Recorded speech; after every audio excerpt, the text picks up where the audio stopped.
In this lesson, we are going to learn about the apostrophe of possession. Many learners find apostrophes confusing. When should we add apostrophe s, and when does the apostrophe come after the s? In this lesson, we'll learn how apostrophes show possession and how to use them correctly in sentences. Welcome to Nothing Fancy Literacy, where we provide clear and practical English grammar lessons for students, ESL learners and teachers. An apostrophe shows that something belongs to someone or something. This is called possession. For most singular nouns, we add apostrophe s. For example, Angad's guitar is next to mine. In this sentence, the guitar belongs to Angad, so we add apostrophe s to Angad. Now let's look at plural nouns.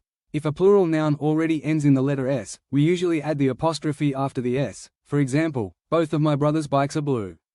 In this sentence, the bikes belong to both brothers, so the apostrophe comes after the s in brothers. Some plural nouns do not end in s, these are called irregular plural nouns. In these cases, we add apostrophe s. For example, the children's playground. The playground belongs to the children, so we write children's with apostrophe s. Let's look at one more example. The car's tires needed replacing. This sentence refers to one car, so we add apostrophe s. The car's tires needed replacing. This sentence refers to more than one car, so the apostrophe comes after the s. Apostrophes help readers understand who or what something belongs to, and they are an important part of writing clear and correct English sentences.